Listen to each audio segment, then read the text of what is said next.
So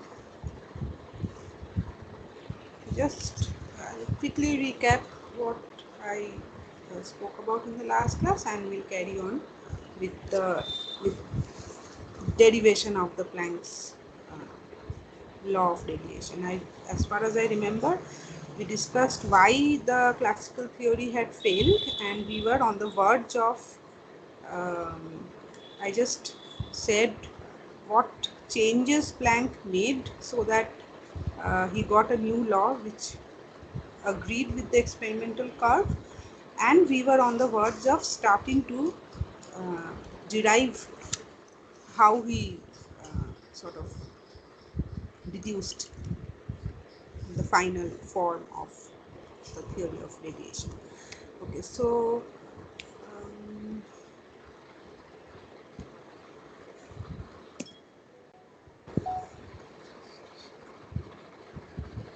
all right. So we saw that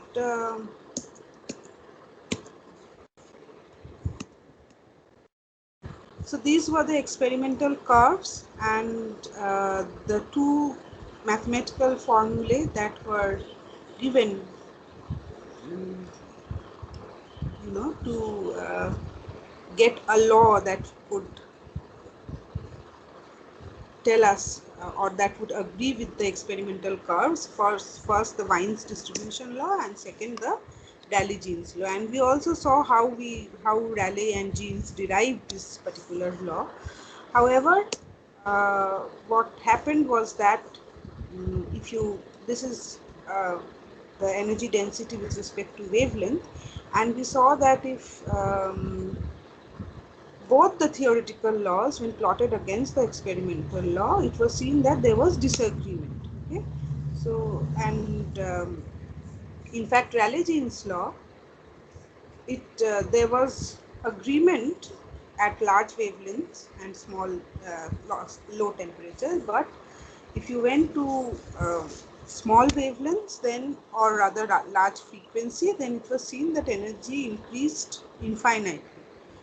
Also, the total energy radiated, that should be the area under the curve, that also comes out to be infinity, because as we can see that the curve is diverging to infinity, and therefore if you try to calculate the area under this curve, it will also come out to be infinitely large.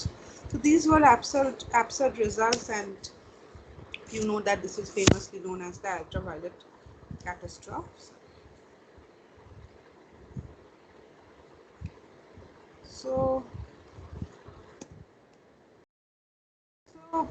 Max Planck sort of came around with a solution to this problem, um, to this catastrophe, and he predicted that the discrepancy between theory and observation was because of the fact that it must be that in blackbody radiation, the law of equipartition of energy, based on which the classical theories were derived, the classical laws were derived, there must be some disagreement of the actual phenomena with this law of equipartition of energy. Okay?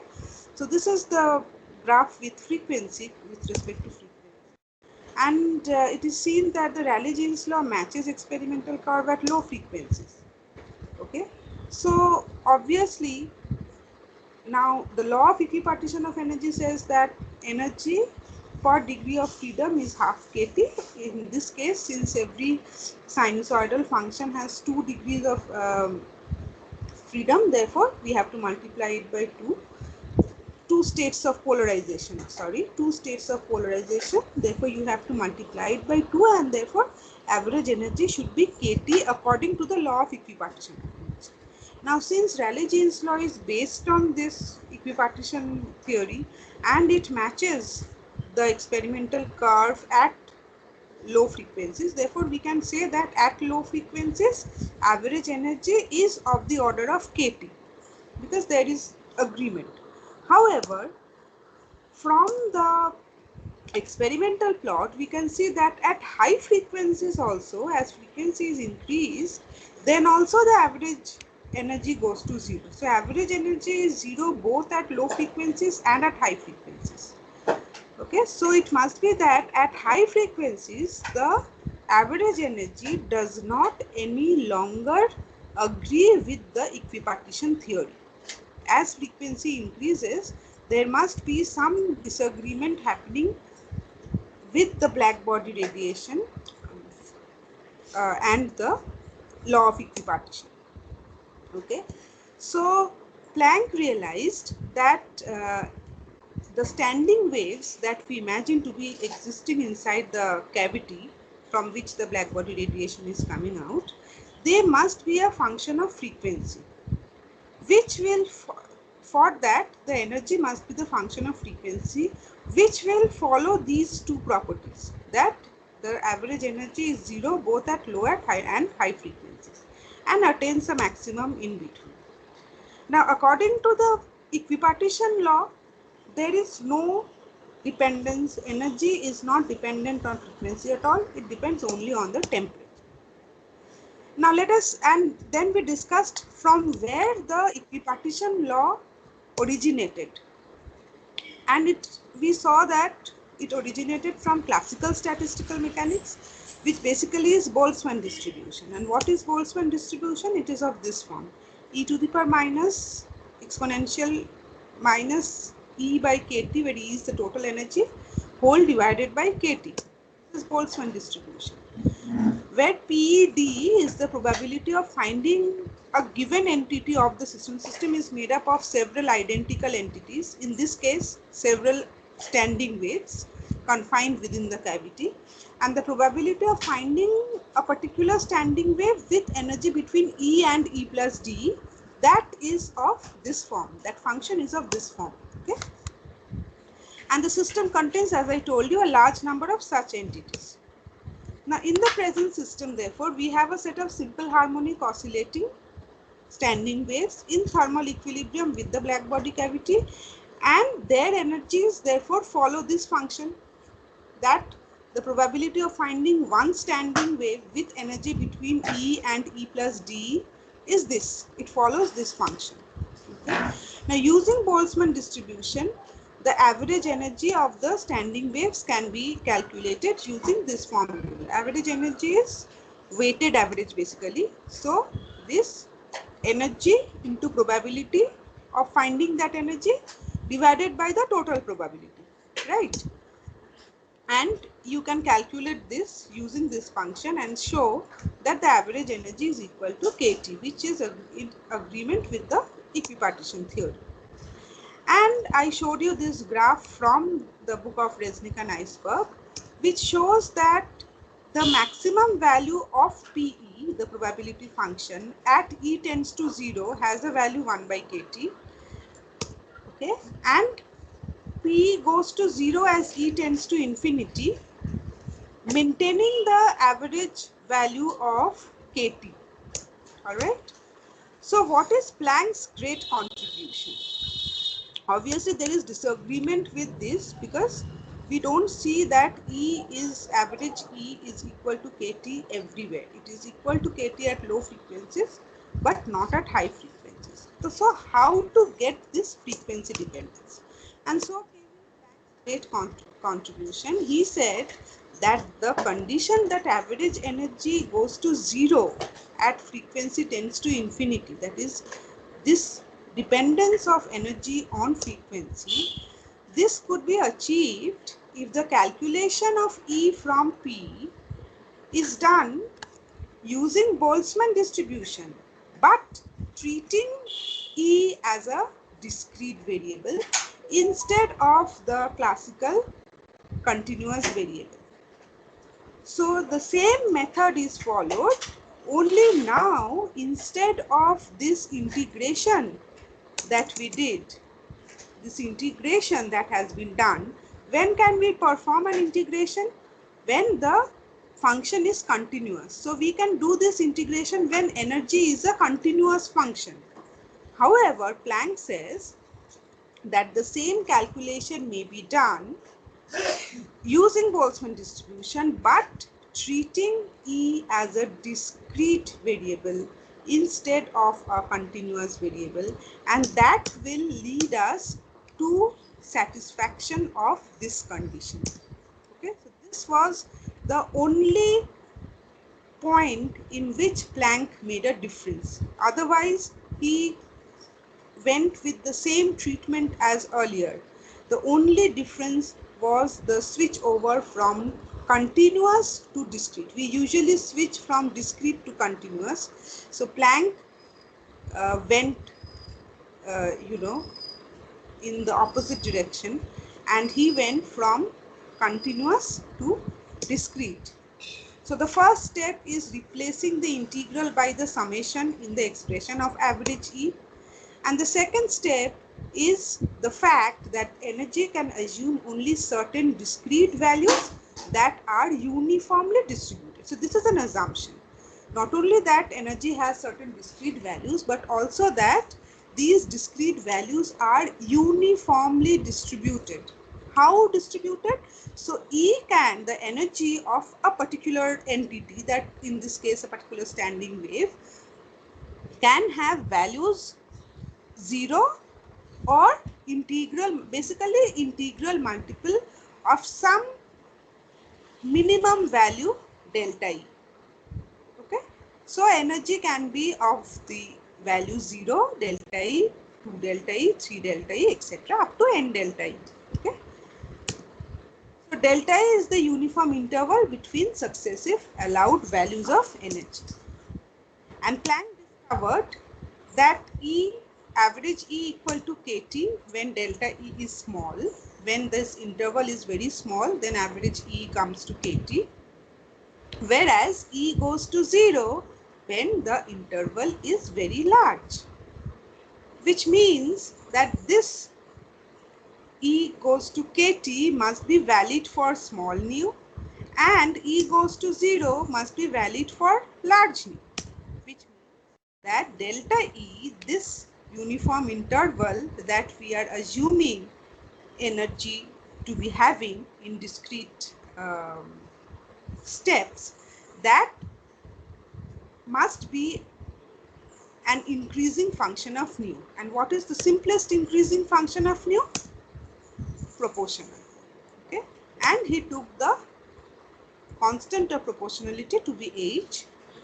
And I remember discussing this in quite detail in the last class, how by trial and error method, by trying to fit the graph using different values of h, he finally decided upon a particular value of h for which his curve fitted the experimental curve in close agreement, and that is how the value of h was determined. Okay, so yeah, so this is what I was saying. So switch from continuous to discrete by the introduction of the parameter h.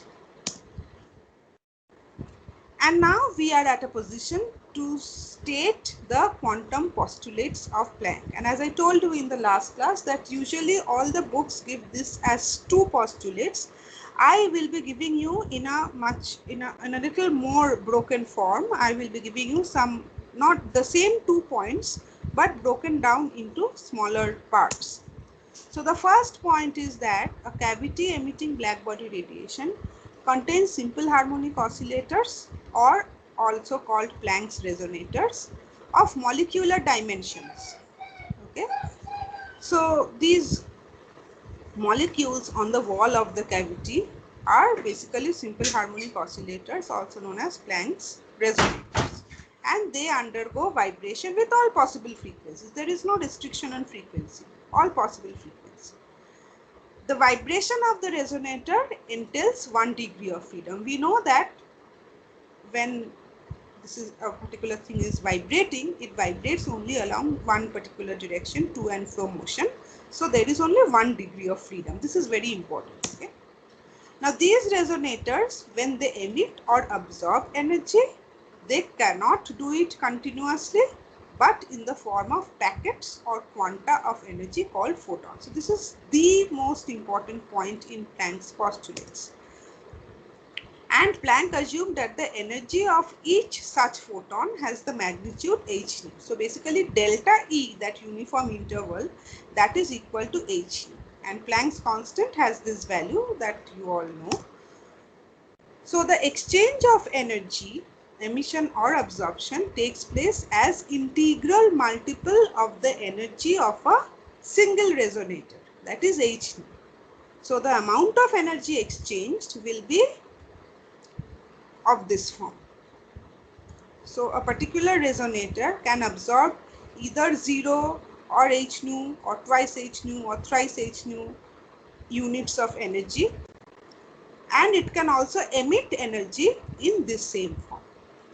Any value between 0 and h nu, or h nu and twice h nu, or twice h nu and thrice h nu, these non-integral multiple values of h nu, these are not allowed. Okay. Now this was a totally ad hoc assumption, but we know the success of this assumption, and so there is no question of disagreeing with it. Okay, so now we are at a point. So up to here was what we already discussed in detail in the last class, and I just recapitulated for our benefit of discussion. So now we are ready to derive Planck's radiation law.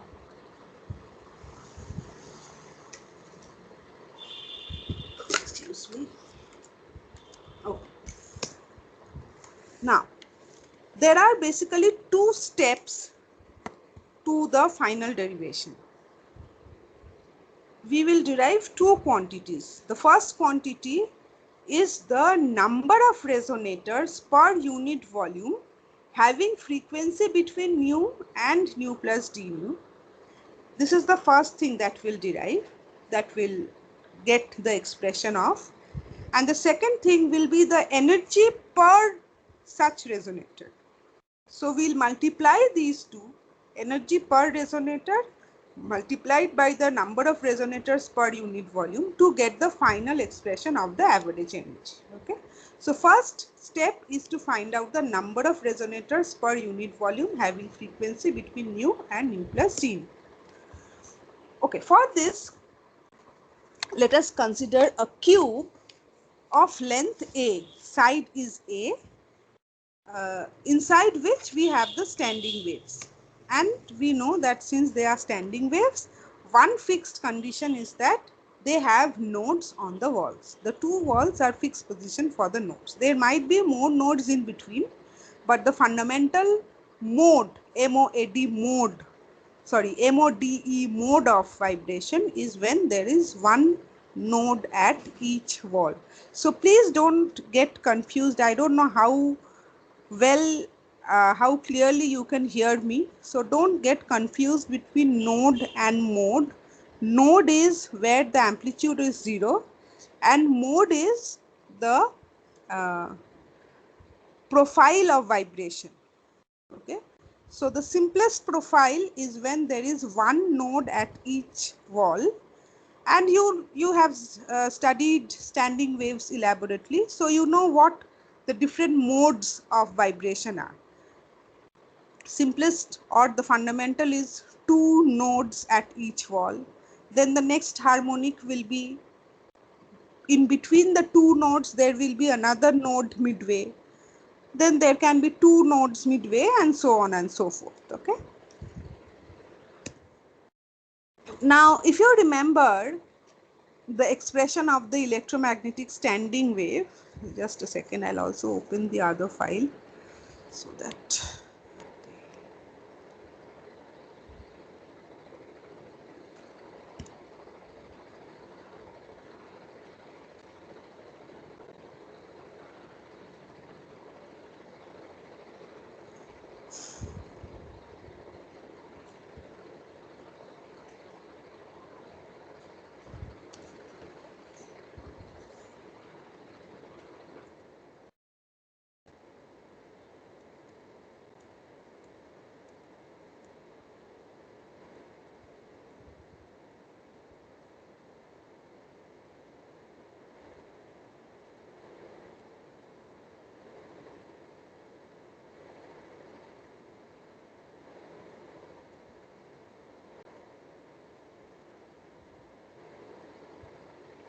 okay, so here this is what I was talking about. Remember, the mathematical form of one-dimensional electromagnetic standing wave is this. So amplitude is 0. When we are talking about a node, it means the amplitude is 0. And amplitude is 0 for all positions satisfying 2x by lambda equal to 0, 1, 2, 3, etc. Right? So if you consider the one-dimensional motion, then the two fixed position of nodes for this standing wave are at x equal to 0 and x equal to a, and therefore we must take 2x by lambda equal to n for x equal to a, so that n equal to 1, 2, 3. Remember, and therefore we got that the allowed frequencies given by nu equal to c by lambda, where lambda must be equal to 2a by n. Okay. So from this argument, therefore, we can write here that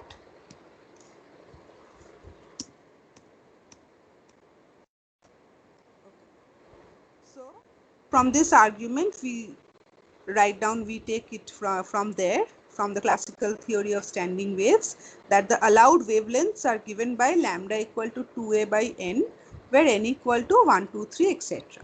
And therefore the corresponding allowed frequencies are given by the relation nu equal to c by lambda equal to nc by 2a, where n equal to 1, 2, 3, that is integers. Okay. So these are the allowed wavelengths and frequencies that are possible for a particular standing wave. So inside the cavity, we can have standing waves only with these values of wavelength and frequencies. Okay. Next. Now we have to calculate this, the number of resonators, using this information that the allowed wavelength and frequency can assume only these values. Now, if you assume the origin of the Cartesian coordinate system at one corner of the cube, remember we assumed the cavity to be cubical. So, if you take the origin of the Cartesian coordinate system to lie at one corner of the cube, and if you remember cos alpha, cos beta and cos gamma to be the direction cosines of what? That is the projection of the direction of propagation of a given standing wave. Now, starting from a corner, there can be standing waves in all possible directions inside the cube. Okay. For a particular standing wave, it is a particular direction. But inside the cube, these standing waves can be in all possible directions, and therefore their projections on the three axes are given by the direction cosines. So the projection of the direction of propagation of a given standing wave on the edges are respectively a cos alpha, a cos beta and a cos gamma. Is this point clear? Because I have not drawn a diagram, I should have drawn a diagram for this. Can you imagine this, or do you want me to repeat it once more? Have you got what I am trying to say? একটু বলবে unmute করে এই আরেকবার বলবো? আরেকবার বলুন না। হ্যাঁ, একটা কিউব নিয়েছে তো, কিউবটাকে আমি ক্যাভিটিটাকে একটা cubical form with side length a assume করেছি।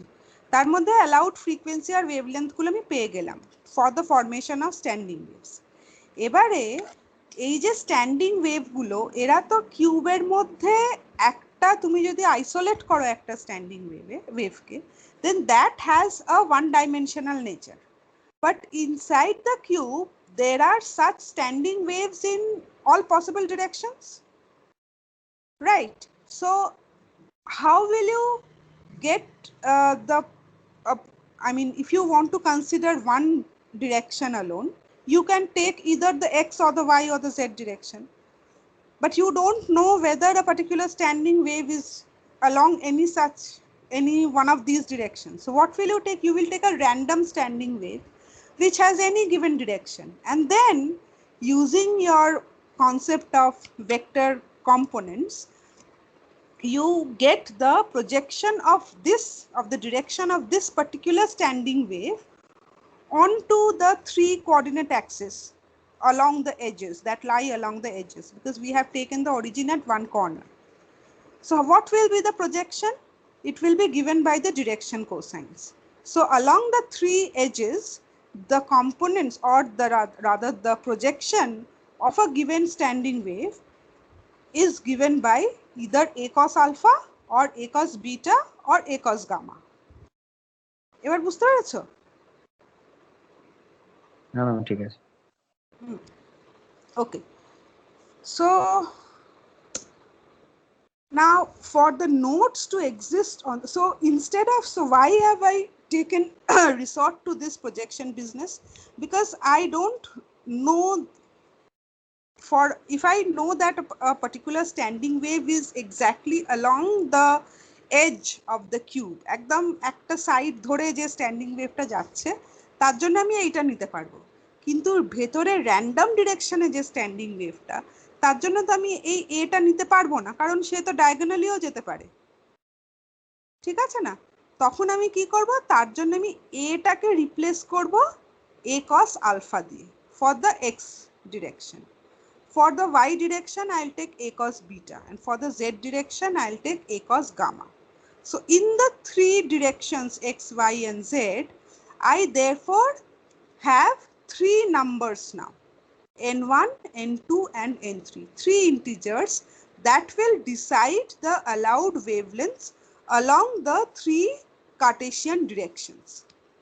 Okay, so for the nodes to exist on the walls, the allowed wavelengths for any standing wave in any directed in any random direction within the cube, the allowed wavelengths are given by either 2a cos alpha by n1 or 2a cos beta by n2 or 2a cos gamma by n3, where n1 is equal to 1, 2, 3, etc. n2 is equal to 1, 2, 3, etc. n3 is also equal to 1, 2, 3, etc. So now instead of a single integer n, I have an array of three integers n1, n2, n3, because ultimately we are considering a three-dimensional cavity. Now we don't know alpha, beta, gamma. Alpha, beta, gamma can have any value for the different directions of the standing waves.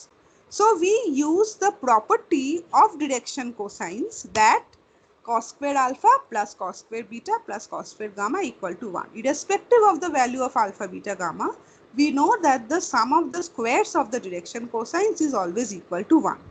So using that property, we can write down therefore n1 square lambda square by 4a square plus n2 square lambda square by 4a square plus n3 square lambda square by 4a square equal to 1.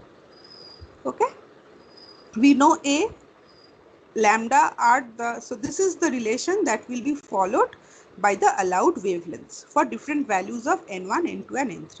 So for different sets of the triad n1, n2, n3, you get different values of the allowed wavelengths.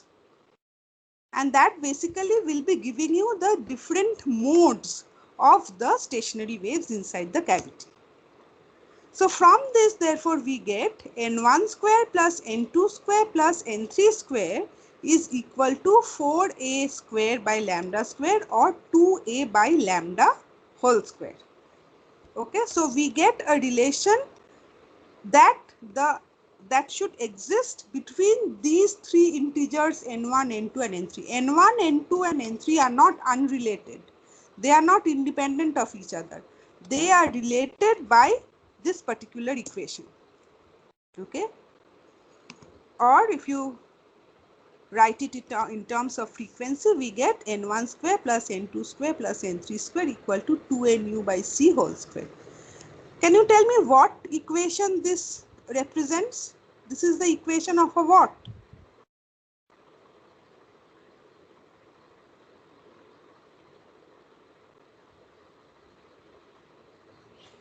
কি শেপের সারফেসের equation এটা? x square plus y square plus z square equals to constant square. This is a spherical surface, right? Spherical surface. Spherical surface. Okay, so now, so basically this relation or this relation, the relation between the three numbers, three integers n1, n2, n3 and either nu or lambda, that gives us the allowed frequencies or the allowed wavelengths inside the cube. All right, now just for convenience, we will first compute the two-dimensional case and then we will sort of move on to the three-dimensional case, because ultimately our cavity is three-dimensional. So in two dimensions, this equation becomes, we just একটা dimension বাদ দিয়ে দিলে তাহলে this equation becomes n1 square plus n2 square equals to 2a nu by c whole square, which is the equation of a circle of radius 2a nu by c. Now the number of modes of vibration within frequency range nu and nu plus d nu is therefore equal to the area in the positive quadrant lying between two circles of radii 2a nu by c and 2a nu plus d nu by c. So basically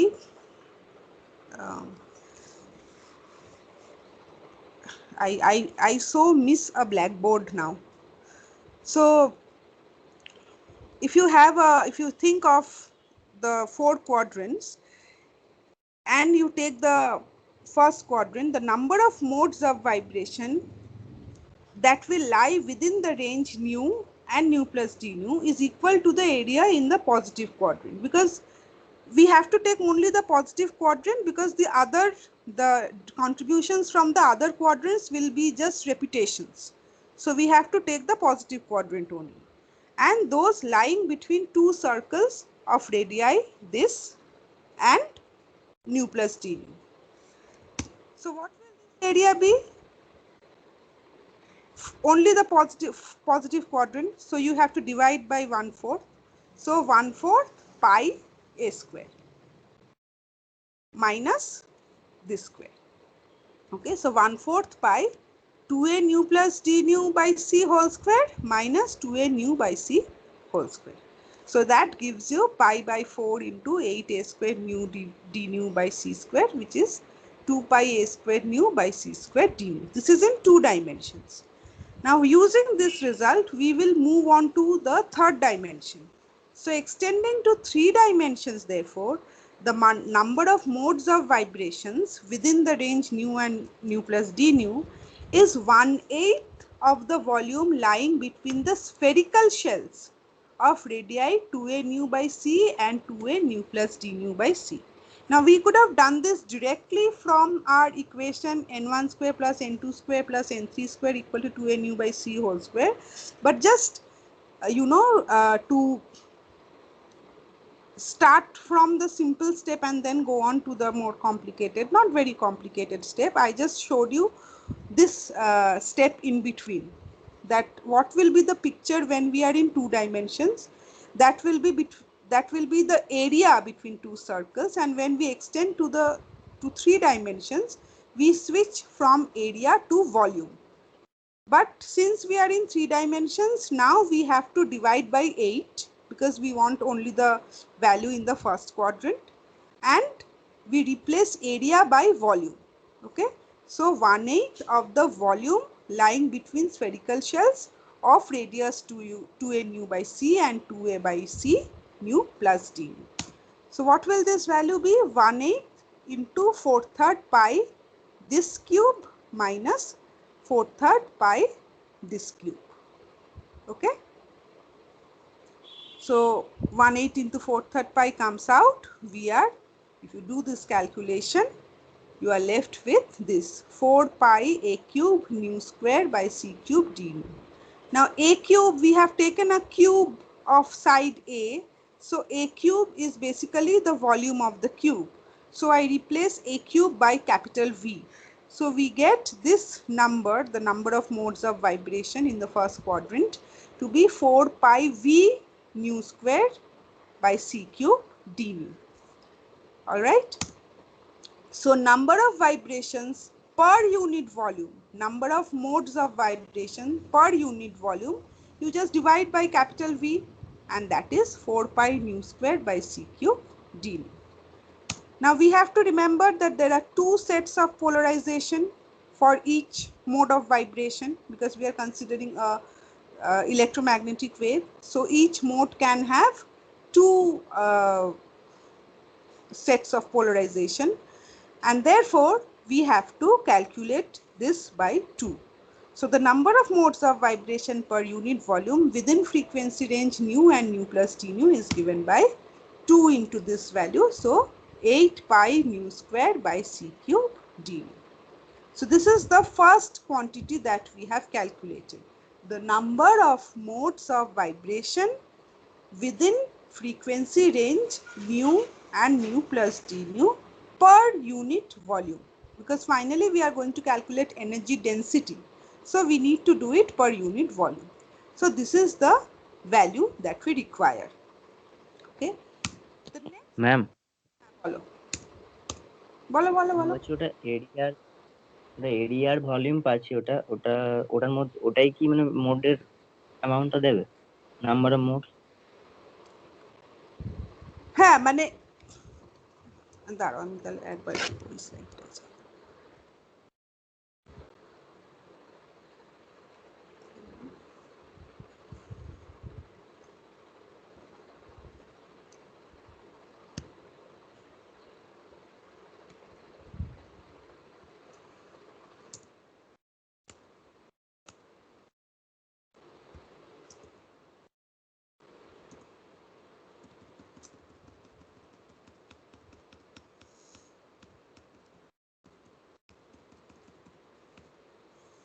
Yes, so basically this number, this relation gives you the allowed or wavelengths inside the cube.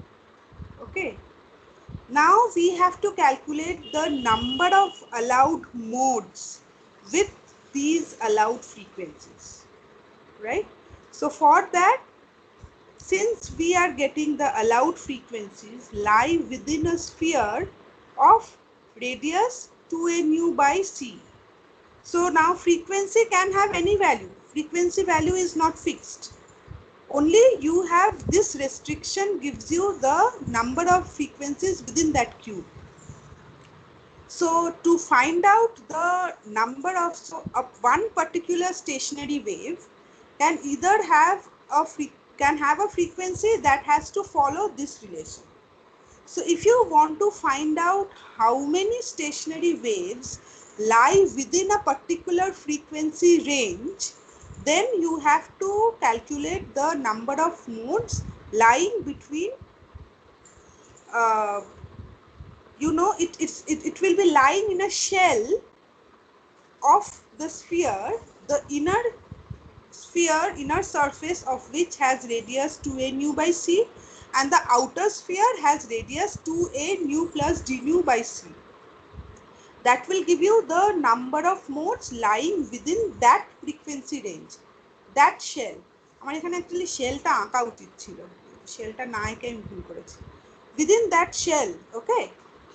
Now once you get that shell, for that then you have to then divide by the total volume to get the density.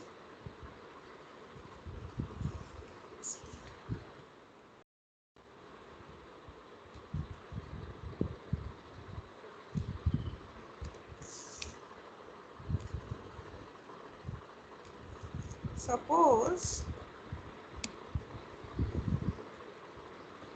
যদি আমি 2 ডাইমেনশনটা ধরি, suppose this is your n1 and n2 axis, okay.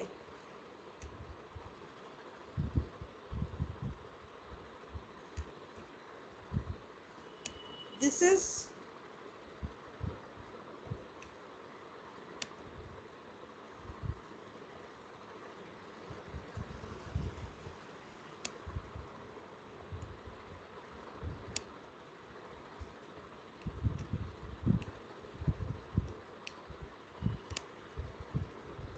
ঠিক exactly spherical হলো না, আমি just বোঝানোর জন্য বলছি। This is the inner sphere with radius 2 pi nu by c, and we have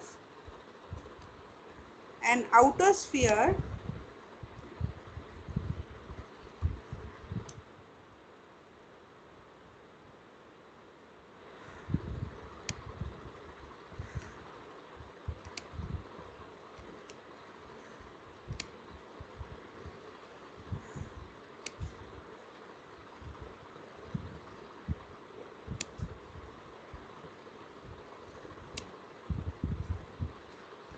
and this is the outer sphere.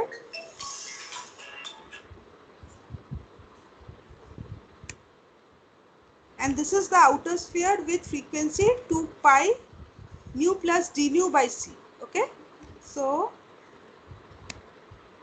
this is a frequency 2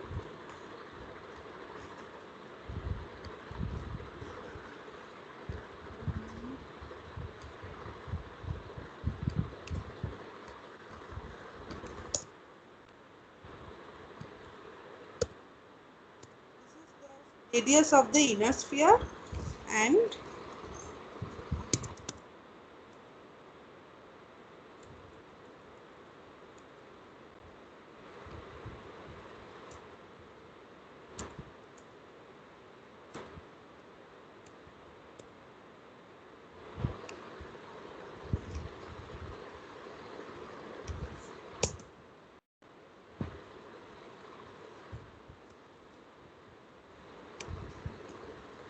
this is the radius of the outer sphere.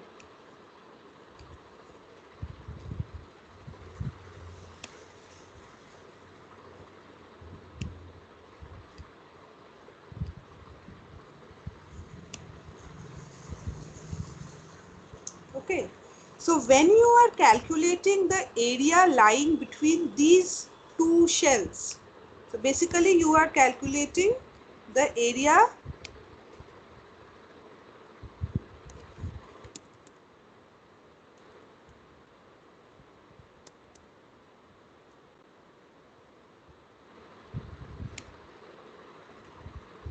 this area we are calculating.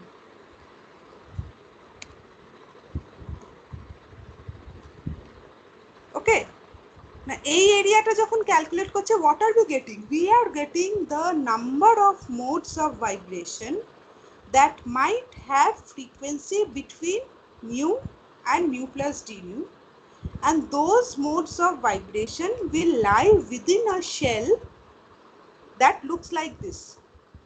But we have to, so in 2 dimensions, but we have to divide by 4 because we want the contribution only from the first quadrant, because otherwise we will get repetition. Okay, this is a vibration, to and fro motion, so the other quadrants will only give me repeated values, and that will be, so contribution, those contributions will give me something more than what I actually required. And in 3 dimensions, therefore, this shell is giving us the number of modes of vibrations that have frequencies between nu and nu plus d nu. এবারে এইটা হচ্ছে average number of modes of vibrations তুমি যখন volume দিয়ে divide করে দিচ্ছ per unit volume, only ওই range of ফ্রিকোয়েন্সিতে। frequency range হচ্ছে nu and nu plus d nu, given that nu falls within the allowed range satisfying this equation. এবার একটু বোঝাতে পেরেছি কি? হ্যাঁ ম্যাম, ওটা ঠিক আছে। আমি বলতে চাইছিলাম যে মোডটা কিভাবে পাচ্ছে, ওই যে এরিয়াটার মাঝখানে যেটা থাকছে। না না, মানে এই ওটা কিভাবে মোডটাকে এই এরিয়াটা কিন্তু সত্যিকারের এক্সিস্টিং নয়। আমার তো ক্যাভিটিটা তো কিউবিক্যাল। এই এরিয়াটা মানে আমি একটা মানে দুটো শেল আসলে আছে, এটা হচ্ছে, মানে এটা কিভাবে বোঝাবো, এটা হচ্ছে তোমার you are going to a space where মানে ফ্রিকোয়েন্সি গুলো রেডিয়াস হয়ে যাচ্ছে, ওই রেডিয়াসের তো অ্যাকচুয়ালি কোনো সার্কেল এক্সিস্ট করে না, কিন্তু তুমি ওই নাম্বারটা পাবে কি করে? ওই নাম্বারটা পাবে, এটা কিন্তু ঠিক তোমার অ্যাকচুয়ালি ওইভাবে একটা মানে স্ফেরিক্যাল শেল আছে, তার মধ্যে মোডস গুলো এক্সিস্ট করছে সেটা নয়, এটা একটা ইমাজিনারি শেল যেটা তুমি ইমাজিন করে নিচ্ছ, মানে এইভাবে ইমাজিন করে নিলে তোমার ক্যালকুলেশনটা করতে সুবিধা হবে। এটা একটা মানে এটা একটা গ্রাফিক্যাল রিপ্রেজেন্টেশন সর্ট অফ, যে যদি এরকম একটা শেল থাকতো তাহলে আমার যে মোডস অফ ভাইব্রেশন গুলো রিকোয়ার্ড ওই ফ্রিকোয়েন্সি রেঞ্জে, তারা এই রেঞ্জটার মধ্যে এক্সিস্ট করতে, এই শেলটার মধ্যে এক্সিস্ট করতে। এটা অ্যাকচুয়ালি ক্যাভিটির মধ্যে এরকম কোনো শেল নেই, এটা আমি জিওমেট্রিক্যালি ভেবে নিচ্ছি বিকজ যদি এরকম কোনো শেল থাকতো যার ইনার রেডিয়াস হতো নিউ আর আউটার রেডিয়াস হতো নিউ প্লাস ডি নিউ, তাহলে ওই শেলটার মধ্যে যে ফ্রিকোয়েন্সিগুলো থাকতো সেই ফ্রিকোয়েন্সিগুলো হচ্ছে আমার required frequencies for the number of modes of vibration lying within that frequency range. এবার বুঝতে পেরেছো? হ্যাঁ ম্যাম। মানে অ্যাকচুয়ালি ওই স্ফেরিক্যাল শেলটা কিন্তু নেই, এটা আমি জিওমেট্রিক্যালি একটা কনস্ট্রাকশন করছি টু ডু মাই ক্যালকুলেশন। ওকে, হ্যাঁ বলো। ম্যাম এইটাকে টেনসর দিয়ে পুরোটা করা যাবে, এই গোটা জিনিসটা যেটা এই হ্যাঁ, জিওমেট্রি? যদি করতে পারো না অসুবিধা কিছু নেই, যদি করতে পারো কোনো অসুবিধা নেই। আমার এইটা একটু ইজিয়ার লেগেছে ক্যালকুলেশনটা। আইসবার্গের বইতে একটা ওরা ক্যালকুলেশনটা এমনিতে ডেরিভেশনে করেনি, ওরা একটা প্রবলেম ফর্মে দিয়েছে। সেই ওরা একদম সামেশন ফর্মে করেছে, ডিসক্রিট সামেশন ফর্মে করেছে। সেটা যদি কারোর সুবিধা হয় তাহলে সেটাও করতে পারো। আমি এই ক্যালকুলেশনটা নিয়েছি ব্রিজলাল অ্যান্ড সুব্রমণিয়ামের বই থেকে। আমার এই শেল ফর্মে এই ক্যালকুলেশনটা আমার ইজিয়ার লেগেছে, আমি এই জন্য এটা নিয়েছি। তোমরা কেউ যদি টেন্সার দিয়ে করতে চাও করতে পারো, কেউ যদি সামেশন ফর্মে করতে চাও সেও করতে পারো, no problem. Okay, whatever you understand. Ma'am ওই এরিয়াটা জাস্ট রিপ্রেজেন্ট করছে না?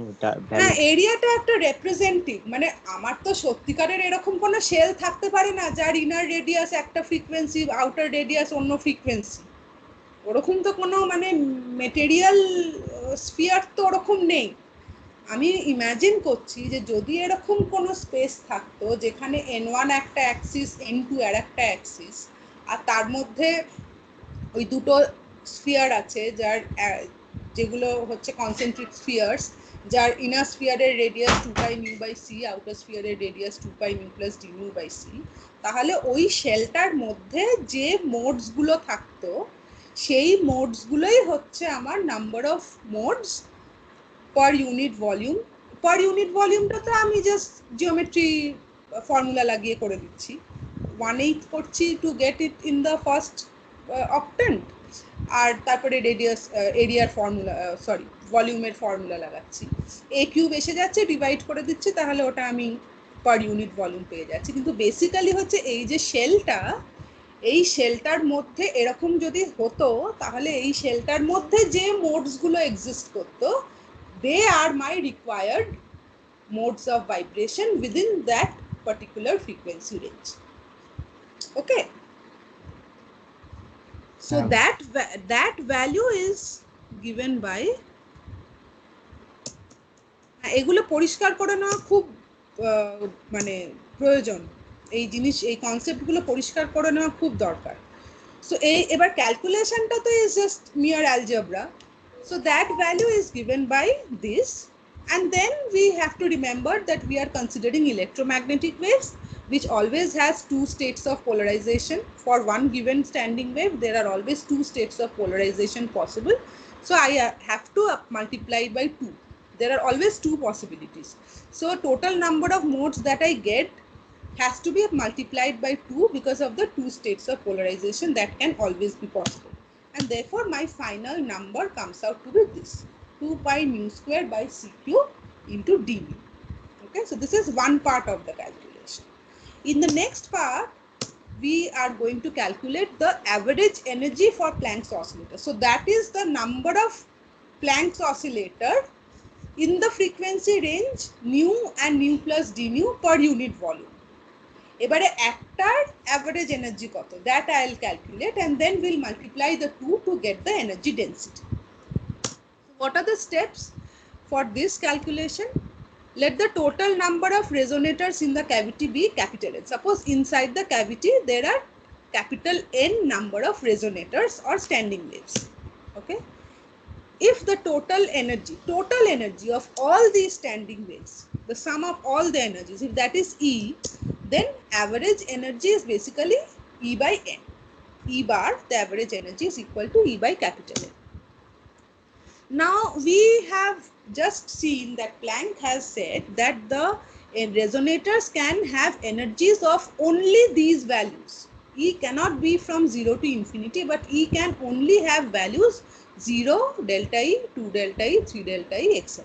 where delta E is equal to hd.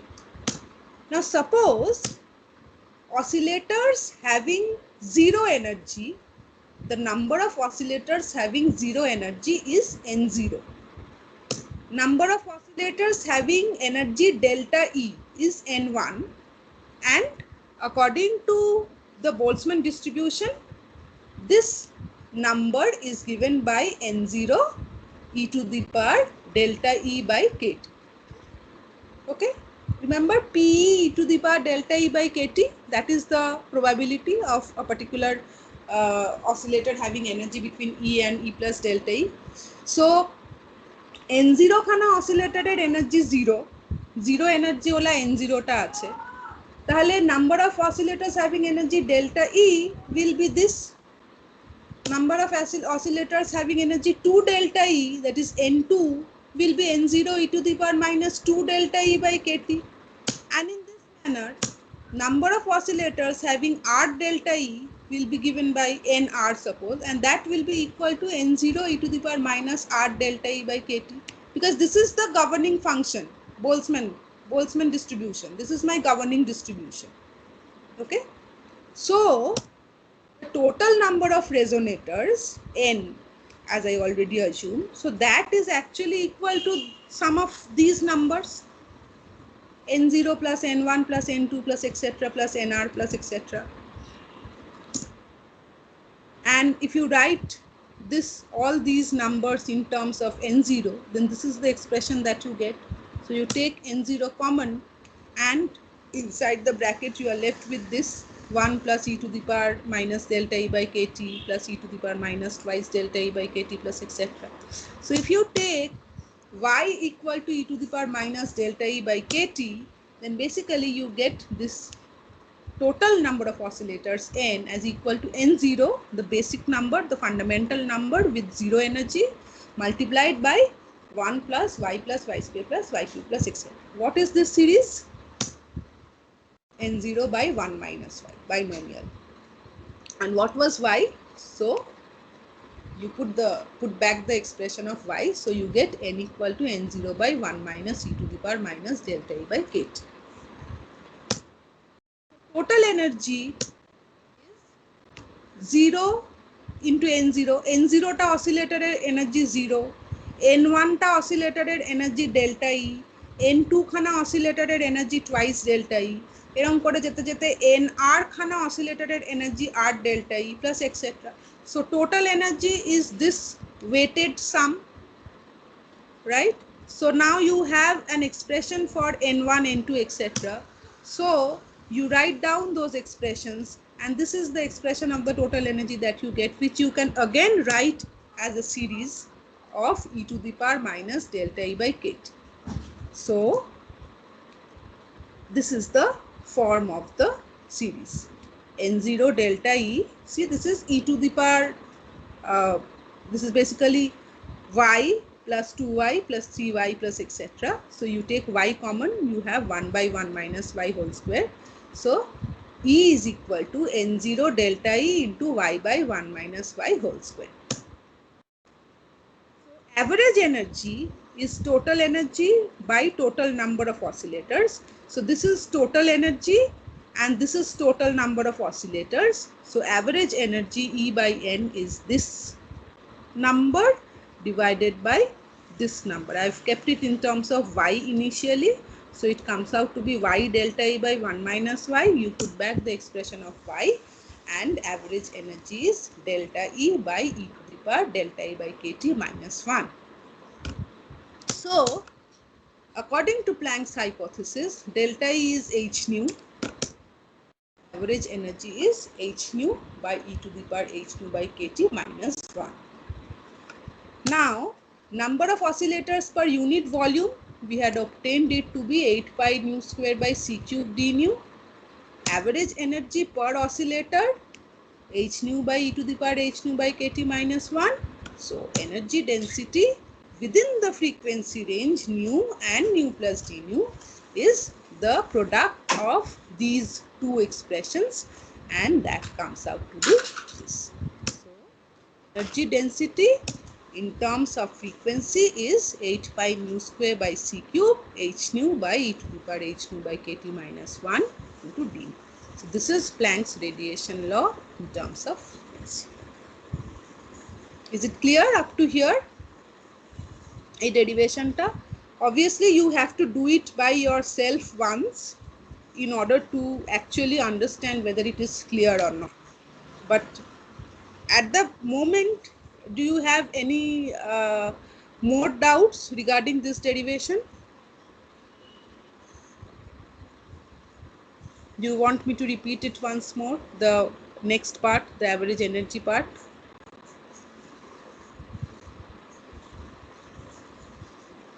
Ma'am ঠিক আছে।